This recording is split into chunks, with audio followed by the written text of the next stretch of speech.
As equipes 147 e 249, bom dia a todos. Bom dia, doutor Gustavo Mazei, bom dia, doutor João Lick.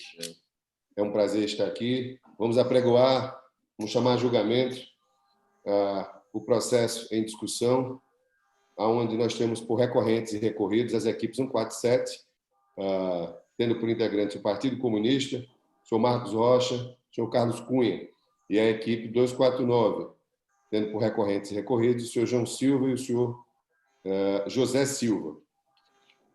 Então, dando início ao julgamento, à avaliação, eu concedo a palavra à equipe 147, que terá até 15 minutos para a sua sustentação, através da primeira oradora, a doutora Vanessa Cristina Milkiewicz. A palavra está com a senhora, doutora Vanessa. Bom dia. Bom dia. Perdão, doutor Lucas Baumgartner. Sim. Doutor Lucas, por favor. Bom dia. Excelência. Bom dia, excelentíssimos representantes da Corte, queridos colegas de sustentação. Trata-se hoje de sustentação de recurso ordinário interposto por Carlos Cunha, Marcos Rocha e o Partido Comunista em face de um acórdão proferido pelo TRE do Paraná, que julgou parcialmente procedente a cassação do mandato de José Silva, João Silva, em razão da propaganda eleitoral antecipada, abuso de poder econômico decorrente das campanhas de deputado federal e governador do estado do Paraná, respectivamente.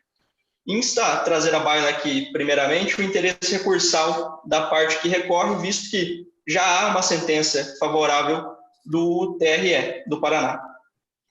Cabe aqui ressaltar a função jurisdicional da Justiça Eleitoral. Para isso, faço das minhas palavras as palavras de Frederico Alvim, onde consagra que a atuação do órgão deve prezar pela legitimidade do pleito, assim assegurando o princípio da representação popular.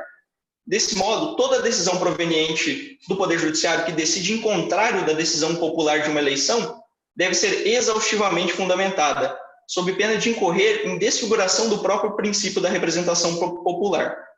Nesse sentido, analisando o acórdão proferido pelo TRE do Paraná, observa-se que os elementos condenatórios por si não são capazes de fundamentar a cassação dos respectivos mandatos. Com isso, procura-se o interesse recursal demonstrar e fortificar os fundamentos condenatórios, além de implementar os fundamentos que vamos trazer agora na sustentação. No que diz respeito à legitimidade ativa, cabe aqui trazer à tona o caput do artigo 22 da Lei Complementar número 64 de 1990, que confere legitimidade ativa à abertura de investigações eleitorais a qualquer candidato, partido político, coligação ou ao Ministério Público. Para dirimir quaisquer outras dúvidas que possam sobrevaler desse artigo, em relação à composição processual da AIME e da AIGE, está pacificado na jurisprudência pátria o entendimento que no fim das eleições ocorre também o fim dos interesses em comum entre os partidos participantes da coligação, tendo legitimidade para atuar na esfera judicial. Então, mesmo que o Partido Comunista tenha, sim, feito coligação com o partido dos candidatos acusados e condenados, cabe, sim, após as eleições, o Partido Comunista atuar de forma autônoma na esfera judicial. Agora, para tratar da representação da AIGE por Carlos Cunha. É fato incontroverso que Carlos Cunha apresentou a ação de investigação eleitoral em 13 de setembro, antes do devido registro das candidaturas dos irmãos Silva. Entretanto, em atenção ao entendimento da doutrina e à posição da jurisprudência, preceitua que quando o indivíduo passa a se comportar como um candidato, indiferente se já tem ou não a candidatura registrada, se está ou não no período eleitoral, ele já começa a praticar atos de campanha, o que por si só, vendo a possível ilegalidade dos atos eleitorais, é possível sim apresentar a investigação eleitoral antes mesmo da propositura da candidatura ou do devido registro no Tribunal Superior Eleitoral. Agora, para tratar das demandas, da reunião das demandas no que diz respeito ao artigo 96b da Lei 9.504 de 1990. O artigo 96b da lei, já citada, traz regras de reunião de demandas diferente do que preceitua o Código de Processo Civil, no que diz respeito tanto nos motivos que podem gerar a reunião das demandas, tanto na sua tramitação. Então, cabe salientar que, em atenção aos princípios da celeridade processual e da economicidade processual, o juiz, o relator, decidiu que reuniria as demandas e, sobretudo, ainda para justificar essa reunião das demandas como não sendo ilegal ou contra a lei, cabe salientar que, por ser derivada de vários outros motivos condenatórios apresentados em demandas diferentes, poderia ocorrer, caso tramitassem diferentemente no TRE do Paraná, decisões incontroversas ou conflitantes entre si, o que prejudicaria o próprio julgamento de todas as ações relativas à candidatura dos candidatos. Agora, para tratar do litisconsórcio passivo necessário, que, na verdade, o julgador da instância superior entendeu não ser cabível a inclusão de Lucas Souza e Pedro Almeida no polo passivo das demandas que apuravam os ilícitos eleitorais. Cabe rememorar que o Lucas Souza é o presidente do Centro Espírita onde ocorreu a celebração, em que foi emitido um discurso favorável aos candidatos, na presença dos próprios candidatos, e o Pedro Almeida é o gerente do restaurante da família Silva, que ofereceu aos demais funcionários cargos comissionados no governo dos candidatos em troca de compra de votos dos clientes. É pacífico na jurisprudência o entendimento de que o agente público deve ser incluído no polo passivo nas ações de investigação eleitoral. Entretanto, o entendimento abarca agentes públicos e políticos, que, por definição da Corregedoria da Controladoria da União, é aquele que, abre aspas, investido em seu cargo por meio de eleição, nomeação ou designação, cuja competência advém da própria Constituição ou do chefe do Poder Executivo e membros do Poder Legislativo, Judiciário e Ministério Público, Tribunal de Contas, além de cargos de diplomatas do Ministério de Estado e de secretários das unidades de federação, os quais não se sujeitam a um processo administrativo disciplinar. Então, por definição, Lucas Souza e o Pedro não se encaixam na definição de agente público-político.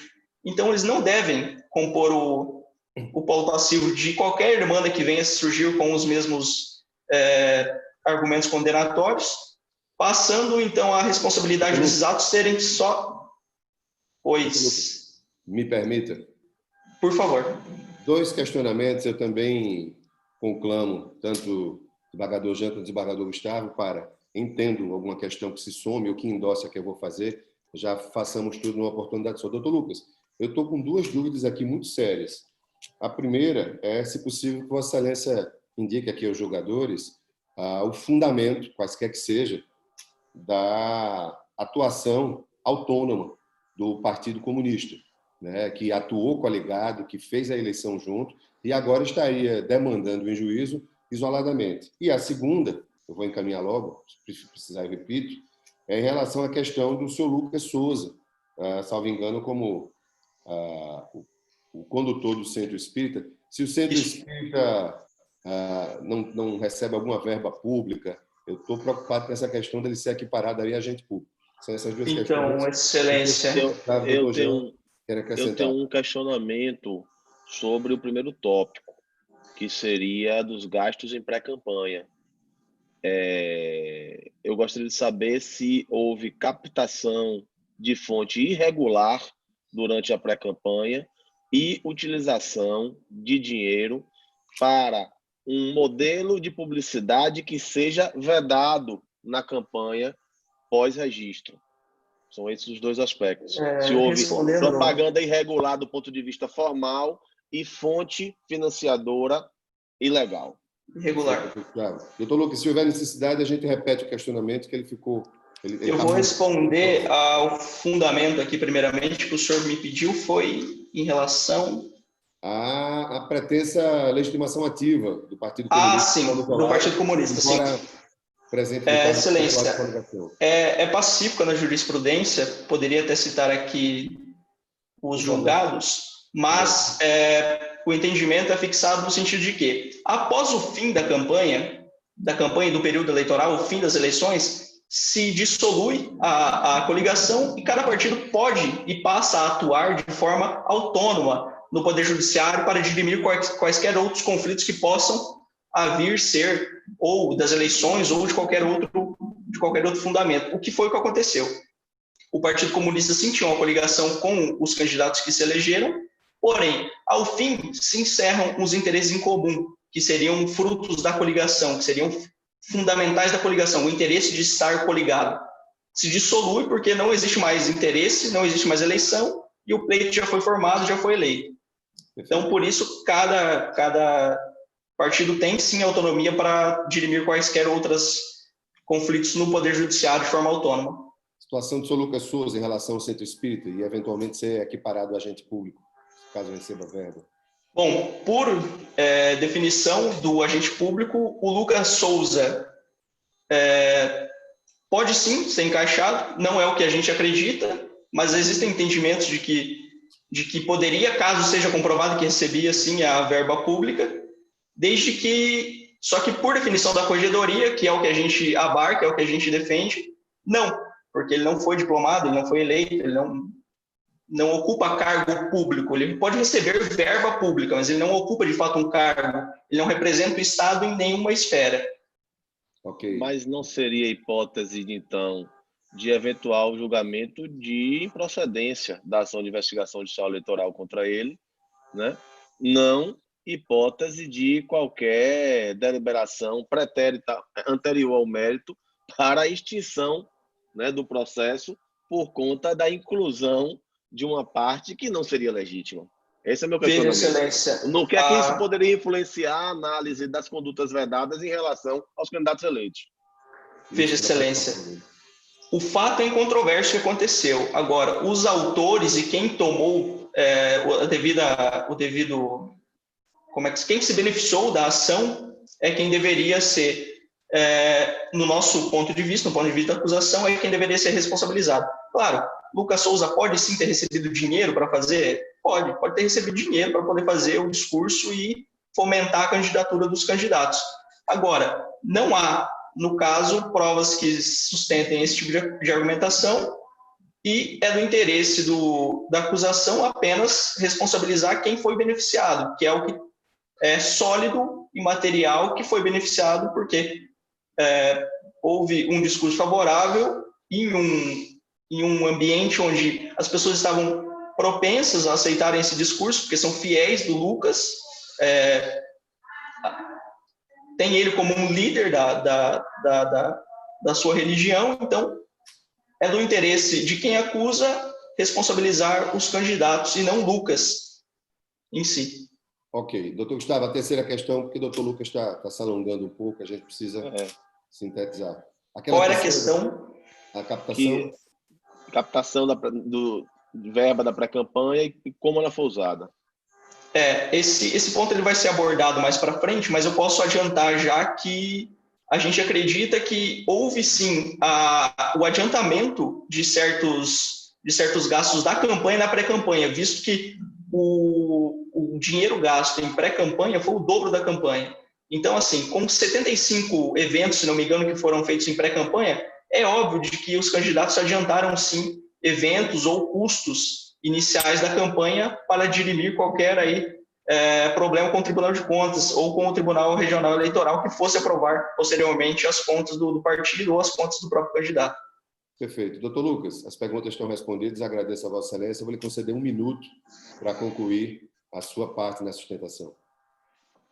Ok, eu acho que está concluso.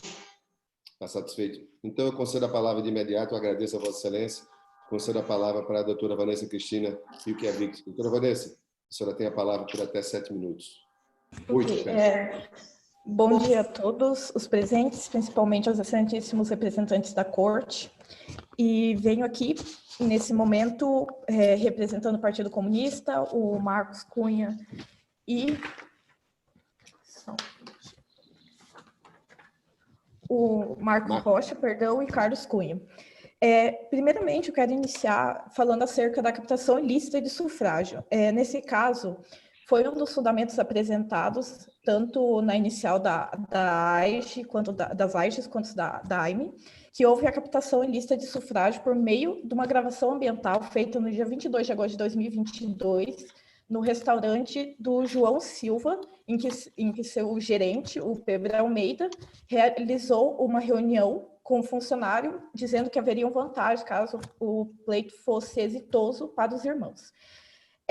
No entanto, o juiz originário decidiu pela pelo acolhimento da preliminar da defesa de licitude dessa gravação ambiental. Entretanto, já é jurisprudência pacífica, inclusive no Superior Tribunal Federal, por meio do recurso extraordinário 583.937, que possui repercussão geral e efeito vinculante e que posteriormente se tornou objeto do informativo 568, de que a gravação realizada por um dos participantes sem conhecimento do outro é lícita.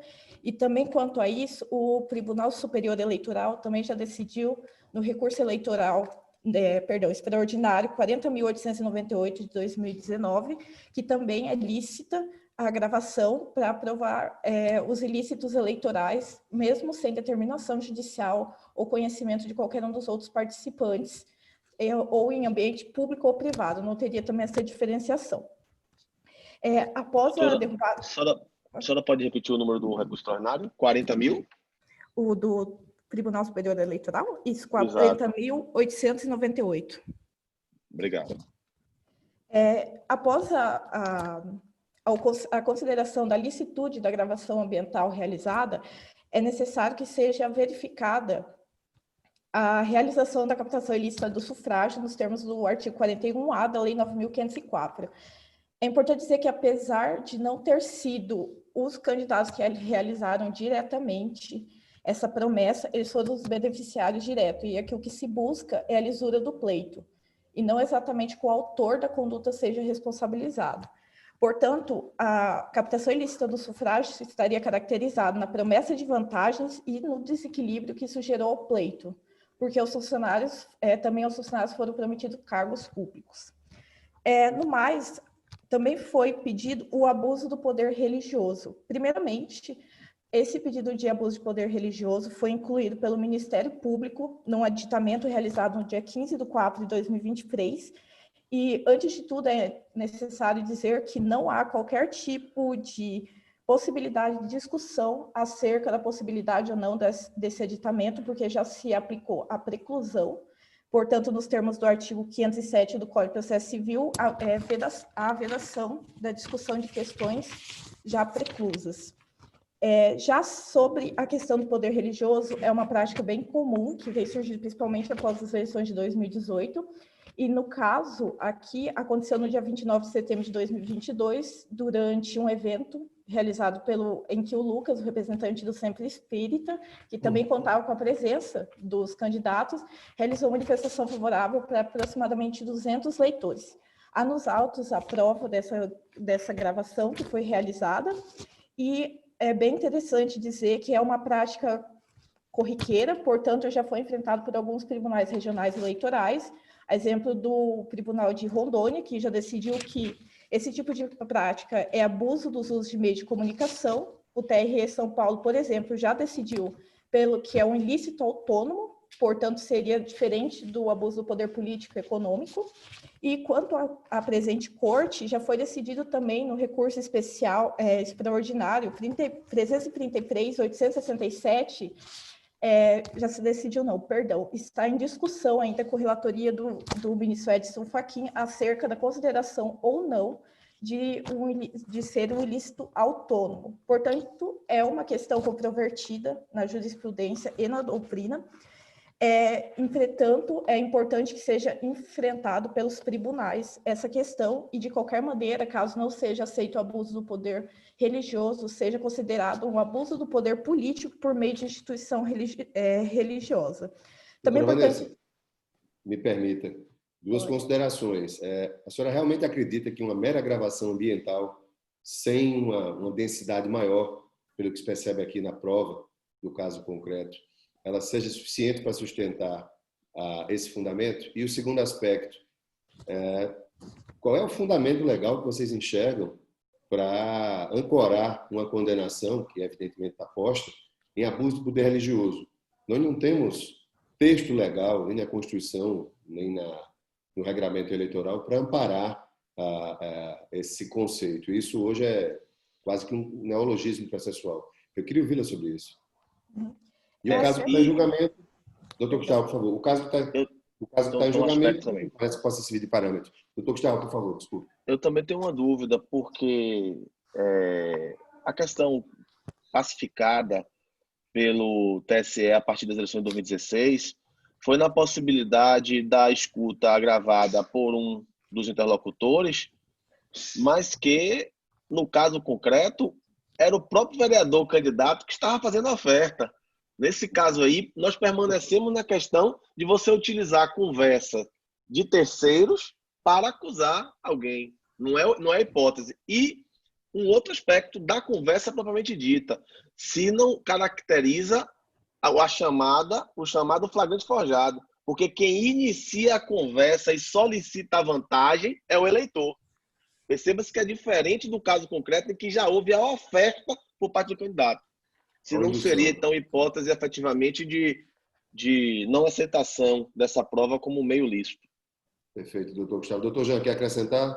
Isso sem contar que o próprio precedente do Supremo Tribunal Federal, que autorizou a gravação, ele tinha o viés de defesa. Exatamente. Né? Existia a circunstância que houve o precedente, ele trazia a gravação em defesa daquele que estava sendo acusado. E os tribunais têm utilizado o mesmo precedente para validar qualquer tipo de gravação. Também gostaria de ouvir a Sua Excelência, a doutora Vanessa, em relação a esse particular. Doutora Vanessa, por favor, se tiver dúvida, a gente repete as questões. Eu vou iniciar pela primeira pergunta, depois eu preciso só que sejam repetidos os tópicos. Então, acerca da questão da gravação ambiental ser apta isoladamente à configuração da captação ilícita de sufrágio. Nesse caso, nós temos também nos autos o termo de declaração de uma testemunha, que isoladamente essas duas provas não seriam capazes de levar à configuração do abuso. Porém, também há a questão testemunhal. Então, nesse caso, ao analisar a questão, tudo que ocorreu, todas as condutas dos candidatos, a gente pode perceber que são atos reiterados. Portanto, não é só apenas essa gravação que foi realizada no restaurante, mas foram diversos atos pré-campanha e até durante a campanha que criaram uma situação favorável ao pleito. Perdão, qual que é o segundo tópico, por gentileza? Era a questão do... O tópico eu estou espantado com isso, é a questão do fundamento da condenação em abuso de poder religioso, depois metamorfoseado em uso indevido de meio de comunicação, por conta do eventual pregação. Eu queria que a senhora, Vossa Excelência, discorresse aqui para a Corte um pouco mais sobre isso, que me parece que o fundamento está basicamente colado.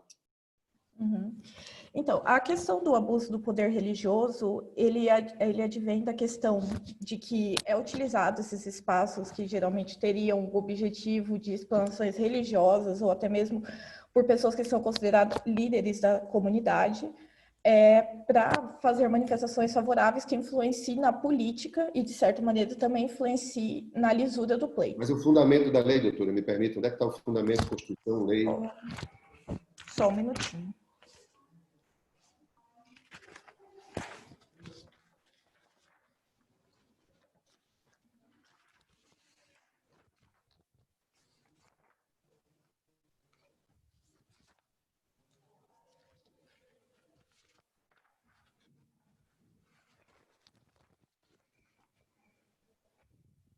Eu vou precisar que a senhora agilize essa resposta, doutora Vanessa.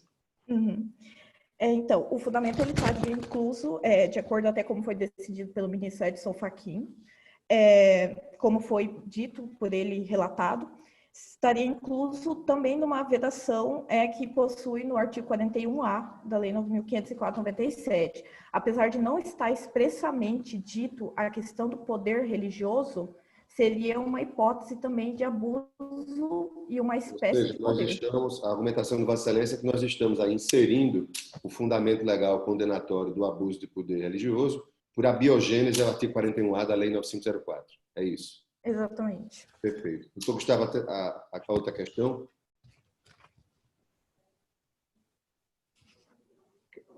O áudio, doutor Gustavo.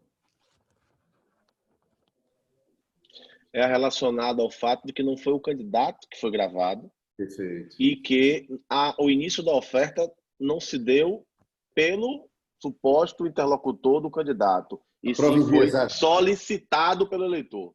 A prova enviesada. Exatamente. Nesse caso que é importante dizer que antes dessa reunião que aconteceu entre o Pedro Almeida e o funcionário, já tinha sido realizado um discurso do João Silva em que ele dizia que seriam obtidas vantagens pelos funcionários caso ele fosse eleito. Então, aqui tem que se analisar uma sequência de fatos e não apenas a realização da captação ambiental sozinha. Teria que ser necessário a análise de todos esses fatos. Por gentileza, só gostaria de solicitar mais um tempo para a resposta. Concedido 1 minuto e meio para Vossa Excelência. Ok, obrigada. Ok, então teria que ser observado a questão da situação fática. Desse modo, apesar de ter sido um terceiro, ter sido iniciado pelo eleitor, isso já era uma conversa que estava ocorrendo desde antes. E apesar de ser um terceiro, eles foram beneficiários direto e eles criaram toda uma situação para que esse tipo de entendimento do leitor fosse de que havia sim uma vantagem da realização, que esse pleito fosse exituoso. Perfeito. Então, Vossa Excelência encerra. Eu concedo a palavra aos oradores da equipe. Agradeço a Vossa Excelência. Concedo a palavra aos oradores da equipe 249 para as suas manifestações recursais na seguinte ordem. Primeiro, ao doutor Guilherme do Lago Zene. Doutor Guilherme, bom dia. A palavra está concedida a Vossa Excelência por até 7 minutos e meio, 8. Por favor. Excelentíssimos representantes dessa Corte Superior Eleitoral, bom dia a todos, aos colegas procuradores, defensor. Trata-se de recurso ordinário interposto por João Silva e José Silva em face de acórdão proferido pelo Egrégio Tribunal Regional Eleitoral do Paraná, que julgou parcialmente procedente 3 ações de investigação judicial eleitoral e uma ação de impugnação de mandato eletivo reunidas sob uma mesma demanda e, por efeito, tendo cassado o mandato dos ora recorrentes. Em relação a uma dos primeiros motivos que ensejou a procedência da ação, diz respeito à propaganda eleitoral antecipada. Vossas Excelências, no Brasil nós temos 200 milhões de habitantes. Entre todas as espécies de agentes políticos com mandato eletivo, dá cerca de 70 mil pessoas, o que representa nem 1/1000 do total da população. Nós vivemos num sistema de democracia representativa, onde o poder emana do povo e será exercido por esse limite de 70 mil agentes políticos ou por meio de representação política. Nós vivemos sob um sistema de democracia representativa. O que eu quero dizer com isso é que, num primeiro momento, a liberdade de militância política ela é um direito fundamental do próprio agente político. É um direito fundamental da livre manifestação do pensamento. Mas também, para conformar a democracia representativa, é essencial que eles deem voz às suas ideias, às suas opiniões políticas, para levar ao conhecimento do eleitor. Portanto, no que diz respeito a essa acusação de propaganda eleitoral antecipada, é preciso frisar que não houve em nenhum momento o pedido explícito de votos, que é o que caracteriza a propaganda eleitoral antecipada. E veja, o próprio Ministério Público, em parte da ação proposta, ele reconhece que não houve pedido explícito de votos. Por consequência lógica, como é que a gente pode imputar tal acusação a José Silva e João Silva, que se tratam, respectivamente, do deputado federal proporcional mais votado do país e de um governador de estado eleito com cerca de 68% dos votos válidos. O exercício massivo de se fazer ouvido, seja em relação aos eventos do mundo tangível ou aqueles do mundo virtual, eles não ensejam a propaganda eleitoral antecipada. A exposição de ideias, de projetos políticos, é combustível da democracia. Ainda mais no mundo onde a população não pode exercer diretamente a democracia. Logo, a veiculação de mensagem ela é fundamental para que as pessoas se vejam representadas e dali escolham um projeto político que julgam ser melhor para a sociedade. Outro ponto do mérito que vou abranger aqui na minha exposição diz respeito ao uso indevido de meios de comunicação e sobre disparos de mensagens que teriam beneficiado ambos os candidatos, agentes políticos que tiveram o seu mandato eletivo cassado. Eu gostaria de chamar a atenção pelo fato da lei eleitoral, a lei 9504, lei das eleições, que ela estabelece que sim, deve ser dado tratamento isonômico aos candidatos. Porém, qualquer responsabilidade de tratamento não isonômico é de responsabilidade da emissora de comunicação. Nesse caso, trata-se de pessoa jurídica e não da pessoa física dos candidatos. Ou seja, eles padecem de legitimidade passiva para constar no polo passivo das ações, em virtude disso. De modo que seria necessário... Doutor Guilherme, sim? Vossa Excelência poderia me esclarecer quem seriam os proprietários da rádio? Os proprietários da rádio é da própria família dos candidatos, eles são os proprietários da rádio. Mas a mensagem que nós dizemos aqui deve constar no polo passivo, seria constar a própria emissora e não os candidatos. São famílias só por um detalhe, né, doutor Guilherme? Sim. Doutor Guilherme, eu estou um pouco confuso aqui na sua exposição, na sua colocação. Nós temos 3 AGs, como Vossa Excelência bem delineou. Nós temos condenação parcialmente procedente em 3 AGs e 1 AM. Nós temos gravações ambientais, nós temos declaração de testemunha, nós temos algumas questões que podem ser somadas, sobretudo com a amplitude da repercussão dos fatos por cadeia de rádio e TV. Eu estou até sendo benevolente, afastando o fundamento do abuso de poder religioso. Mas Vossa Excelência realmente entende, acredita que, diante de 4 ações processuais eleitorais, com esse conjunto de fatos, que a gente pode afastar o pressuposto da gravidade, não importa o percentual de votação obtido pelos candidatos. Mas como é que o senhor vê aí essa questão da gravidade? Também aproveito a oportunidade em relação ao abuso do poder econômico, porque, evidentemente, as ações quebram o princípio da isonomia, utilizando inúmeras exposições, sejam elas de mídia, de eventos, 75 eventos de palco.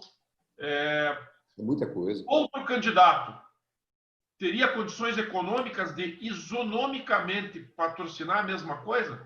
Quer dizer, esse valor financeiro despendido, por que, na sua ótica, não é abusivo? Ele não quebra, não fere o princípio da isonomia. Vossa Excelência, em relação ao segundo ponto, acerca do abuso econômico, eu gostaria de saber se Vossas Excelências autorizariam, na exposição do Eduardo Kasumi, a complementação dessa resposta, porque ele ficou com a exposição desse tópico. A critério de vocês, dos senhores, fica à vontade. Os Tá, outros 2. Ok, obrigado. Em relação à questão da gravidade, Vossa Excelência, eu acho que a culpabilidade de qualquer agente ela só se dá por uma decisão judicial transitada em julgado. O simples fato de existirem ações não culminam com a culpa de ninguém.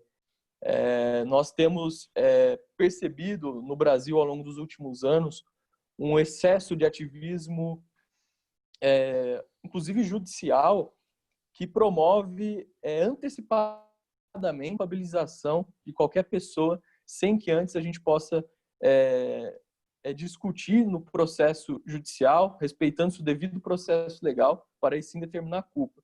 Evidentemente que as acusações precisam ser respondidas, mas também 3 dessas ações, por exemplo, se dão por partidos políticos que às vezes são adversários políticos, e nós sabemos que do jogo político resultam-se adversidades, inclusive situações desse tipo.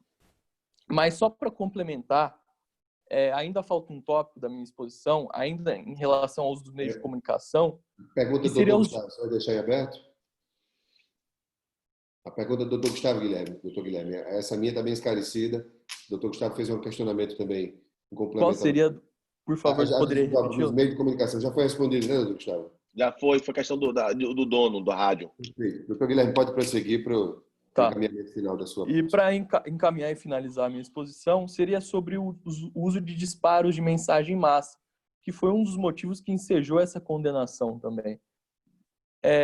Se disse que os candidatos se beneficiaram de fake news, que atrelaram a eles iniciativas de gestão política de outros políticos, de outros agentes políticos. Ora, cabe aqui uma simples indicação. Os nossos candidatos elaboraram sua campanha política com base em mensagem de nova política. E nada beneficiariam a eles atrelados a outros políticos. E tanto é que se verifica que 71% da população queria receber essa mensagem. Então, eles não podem ser considerados beneficiados por uso dessas mensagens, sendo que o direcionamento de suas campanhas eleitorais foi em sentido diverso. Então, não há nexo de causalidade. E, dessa mesma maneira, seria... Só um momento. Eu estou procurando outra...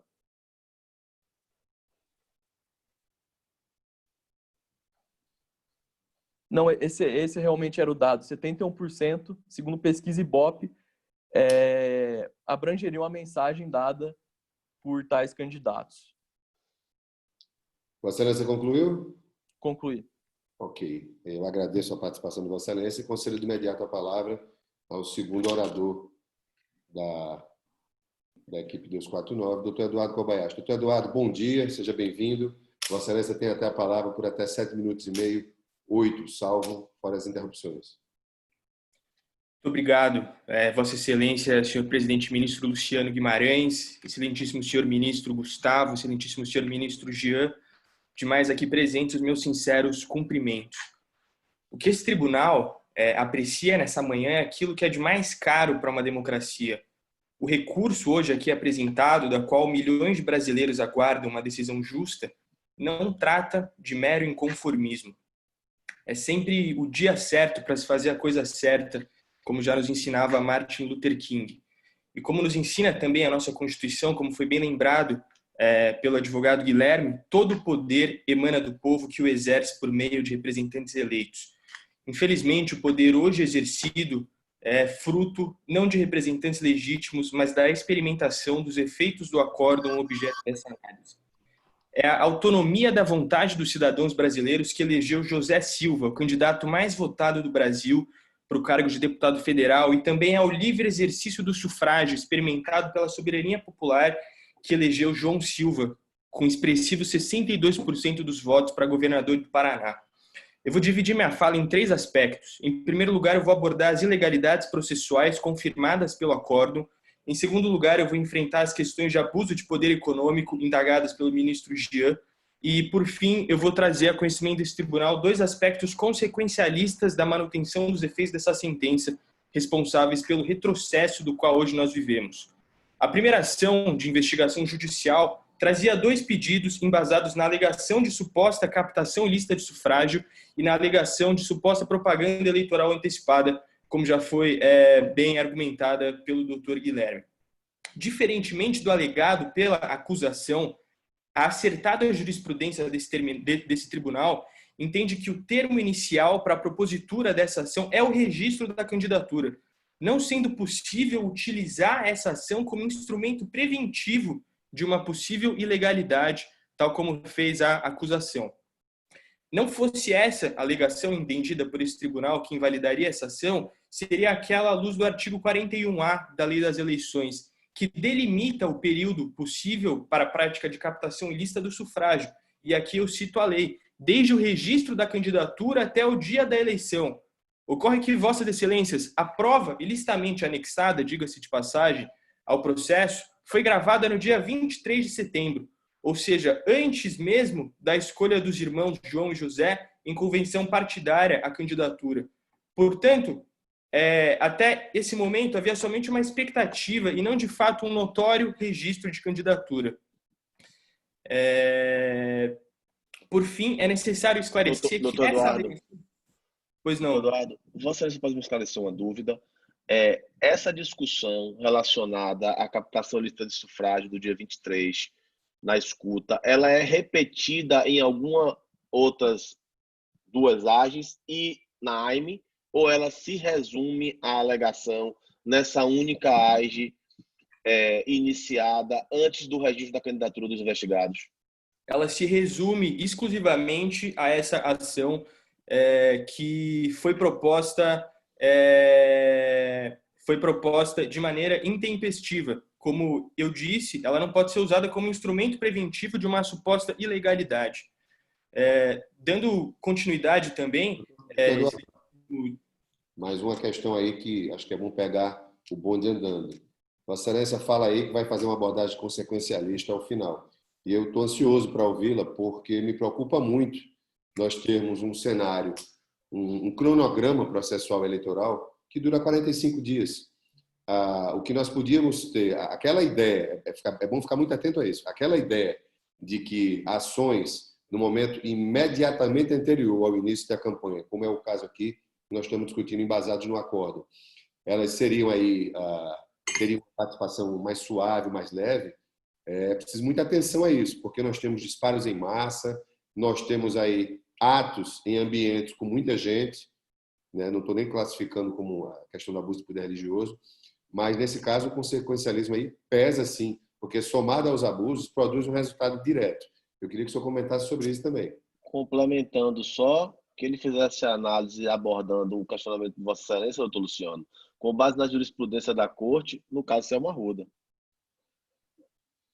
Também nós temos que parar para analisar que a situação da pré-campanha ela é posterior à própria legislação eleitoral. Quer dizer, nós temos aí, foram criados elementos de pré-campanha e o embasamento teórico e o embasamento jurídico e o embasamento jurisprudencial, na sua esmagadora maioria, evidentemente há casos já citados aí agora mesmo do Gustavo, com a propriedade que ele é peculiar, mas nós tínhamos um arcabouço todo jurídico que não contemplava a pré-campanha. E hoje nós temos uma mudança, já agora do último pleito para cá, que temos a figura da pré-campanha e uma redução significativa do período de campanha.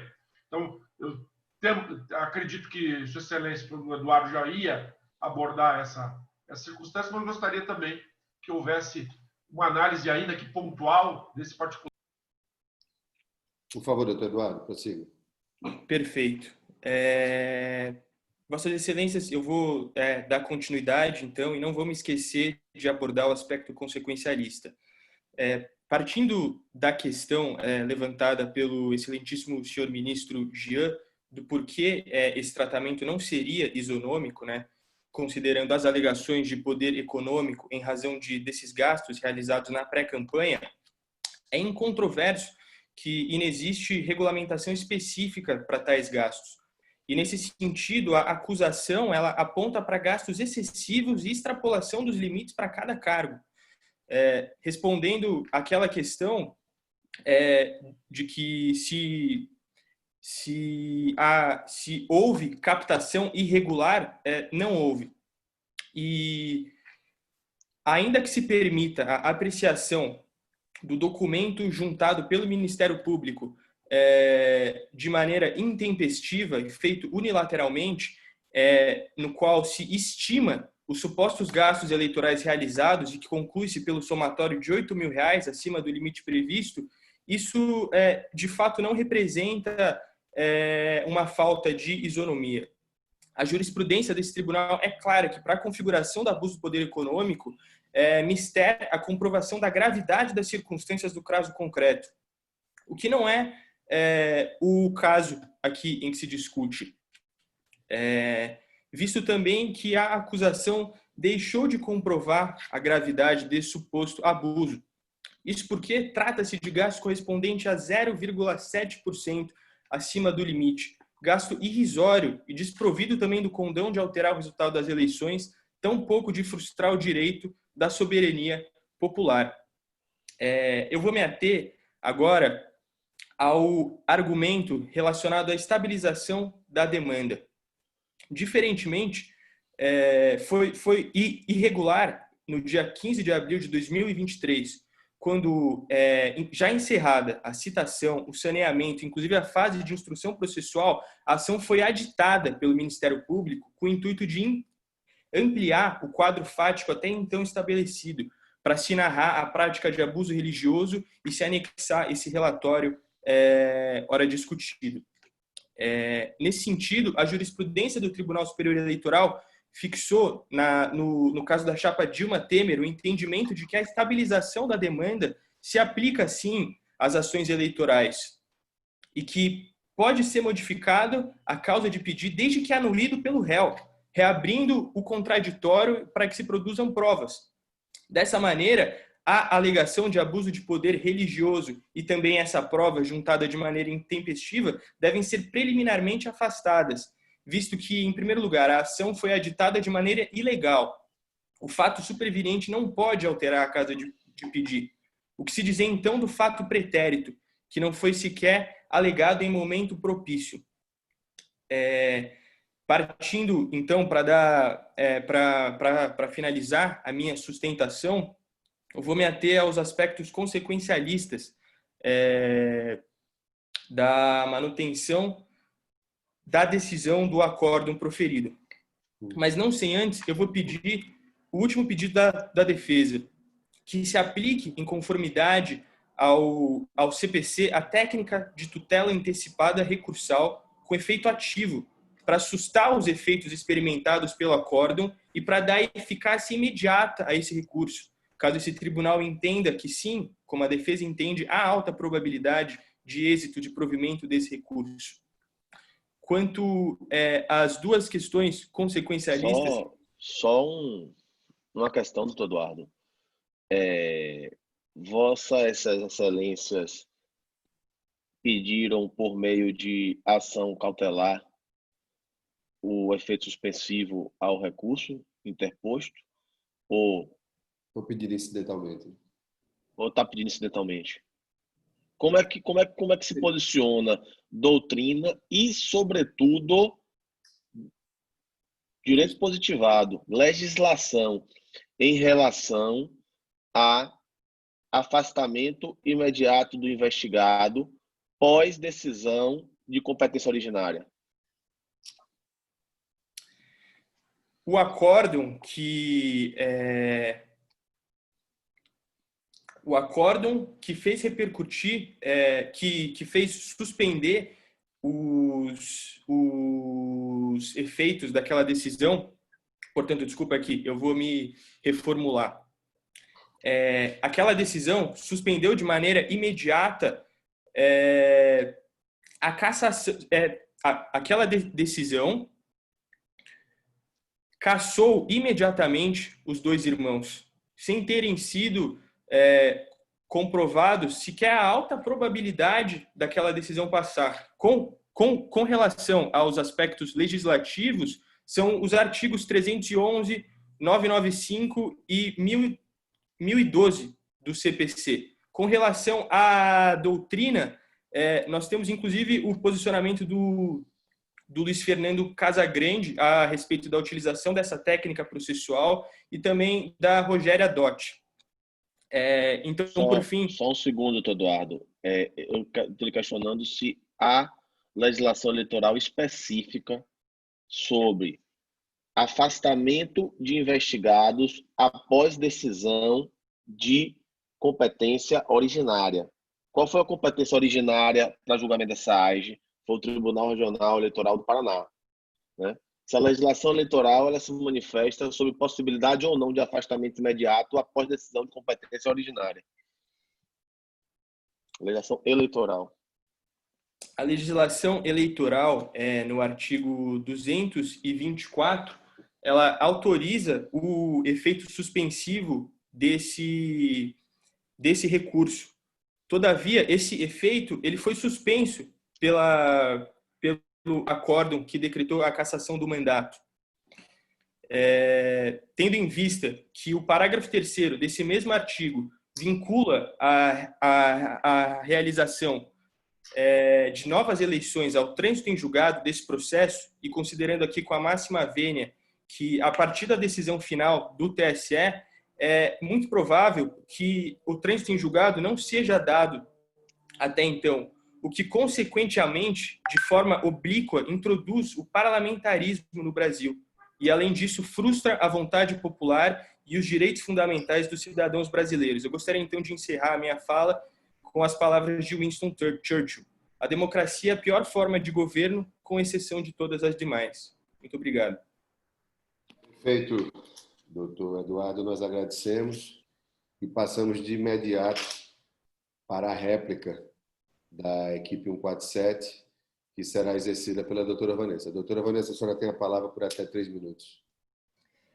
Então, no que tange a propaganda eleitoral antecipada, é importante frisar que a Lei da Ficha Limpa promoveu uma alteração na Lei Complementar 64 de 90, mais especificamente no artigo 21, inciso 16, que aqui não mais se analisa as condutas do ponto de vista quantitativo, mas do ponto de vista de gravidade. Portanto, não há o que se falar acerca, por exemplo, da questão das pesquisas, porque a pesquisa Ibope, por exemplo, divulgada, ela pode muito bem refletir o quanto deu certo a massiva pré-campanha realizada pelos irmãos Silva. E, além do mais, não há qualquer tipo de demonstração nos autos de que 61% da população, das pessoas que votaram e participaram da pesquisa, gostariam de receber mensagens massivas acerca, mas sim de que elas gostariam de votar em candidatos que não haviam ainda participado do cenário político. É importante também dizer que não é meramente o fato de ter sido utilizado uma hora a mais no rádio, o rádio da família, é utilizado o restaurante também para fazer essa propaganda massiva. 75 eventos realizados antes da pré-campanha não pode ser ignorado, apesar de só teoricamente iniciar após a pré-candidatura.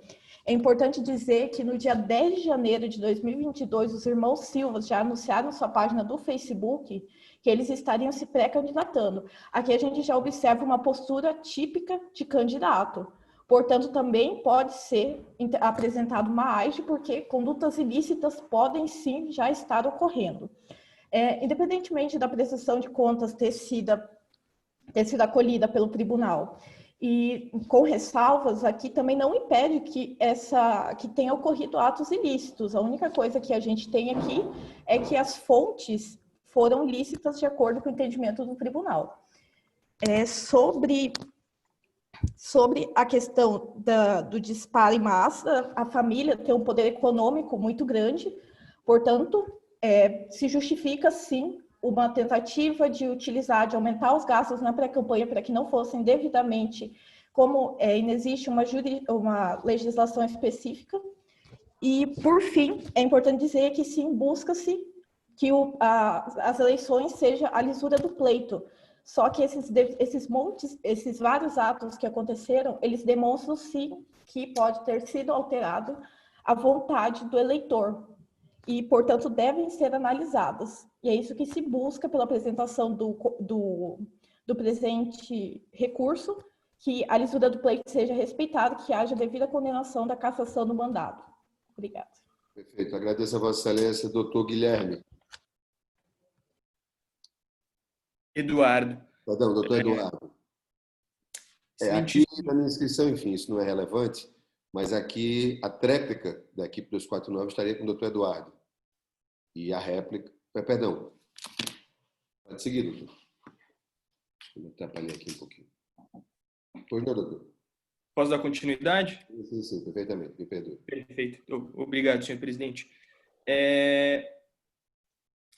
Conforme argumentado pela acusação, a lei, ela protege o anúncio da pré-candidatura. Eu gostaria aqui de convidar esse tribunal a cogitar as seguintes hipóteses: a participação em entrevistas, debates, encontros pelos então pré-candidatos enseja a cassação do atual mandato, por argumentação de propaganda antecipada, a lei permite a cassação daquele que atua, e sim, atua de forma intensiva, de forma massiva em suas redes sociais, e aqui eu me refiro não só ao plano virtual, como nós estamos acostumados a entender rede social, mas também ao plano tangível. É importante que se diga que as redes sociais estendem a vida tangível para o plano intangível. O exercício massivo de se fazer ouvido, seja em relação aos eventos do mundo tangível, seja em relação aos eventos virtuais, não tem o condão de ensejar a propaganda antecipada. A exposição de ideias, a exposição de projetos políticos, a divulgação de posicionamentos pessoais, o homem é um ser político. Todas essas formas de existência, de conduta, são acobertadas pela lei. No mais, ainda que esse tribunal da democracia entenda por não dar provimento às alegações aqui trazidas, a gravidade do contexto, ainda que analisada sob o enfoque do conjunto da obra, impossibilita a cassação de mandato eletivo, visto que a acusação não juntou provas com o condão de frustrar a lisura do pleito e tampouco comprovou o nexo de causalidade supostamente existente entre as violações argumentadas e o resultado da eleição almejado. Muito obrigado. Eu aqui agradeço, doutor Eduardo. Eu informo incidentalmente que a Corte vai deliberar, através da relatoria, ou conforme seja o entendimento do relator, sobre o pedido de tutela antecipada, recursar o eventual efeito suspensivo. Vossa Excelência não disse, mas a gente acrescenta, sob a ótica também do artigo 257, parágrafo do Código Eleitoral. Agradeço a participação de todos. Franqueio a palavra ao doutor Gustavo, ao doutor Jean-Luc. Você tem alguma consideração a mais a fazer? Doutor Gustavo, obrigado. Nada doutor Jean? Nada mais, Excelência. Senhor presidente, Luciano, doutor Gustavo, eu gostaria de cumprimentar as equipes, doutora Laila, enfim, a todos os partícipes, dizer que é um privilégio estar com vocês aqui e dizer principalmente aos partícipes, aos candidatos, aí, aos concorrentes, que não se sintam ameaçados pelas interpelações, enfim, fazia parte do jogo, todos saíram muito bem, todos tiveram uma postura tranquila, ética e, evidentemente, o nervosismo, esse nos acompanha na vida jurídica como um todo. Então, se vocês tiveram uma pequena amostra daquilo que os acompanhará, sem dúvida alguma, na vida jurídica em todo. Muita sorte e desejo sucesso a vocês. Eu agradeço, doutor Jean. Fazemos minhas, né, doutor Gustavo, as palavras do doutor Jean. Eu só queria acrescentar também essa experiência muito importante para vocês. Doutor Jean é o lado mais calmo, que é o lado do sul, é o lado mais elegante. Os dois nordestinos aqui, a gente quis imprensar um pouco mais. Vocês se houveram bem. Lembrem-se sempre, sustentação é a parte fundamental, às vezes, é onde você tem o último momento para alterar uma ideia do jogador que, em tese, em regra, quase sempre, nós sabemos, nós três aqui, chega pré-concebida. Né? Muito bons são os jogadores que têm a capacidade de, conforme seja um ponto, um encaminhamento feito numa sustentação, alterar uma visão que já chegou com ele amadurecida para aquele encaminhamento. Daí a importância da sustentação. Quero agradecer de novo ao doutor Gustavo, ao doutor Jean, foi um prazer imenso participar desse julgamento. Boa sorte a todos vocês e sucesso nas etapas posteriores. Tá bom, gente? Doutora Vanessa, doutor Eduardo, doutor Guilherme, doutor Lucas, um bom dia a todos. Bom dia. Muito obrigada, pessoal. A comissão efusivamente agradece a presença dos nossos excelentíssimos avaliadores, parabeniza as equipes que foram brilhantes. Rogo aos avaliadores, por favor, preencherem a ficha de avaliação. Agora estou disponível para sanar qualquer dúvida. Encerraremos a sessão e a equipe nos vemos em breve na próxima rodada. Perfeito. A gente conversa no privado lá agora. Um abraço. Perfeito. Tchau, tchau. Doutor Gustavo, doutor Jean. Meninos.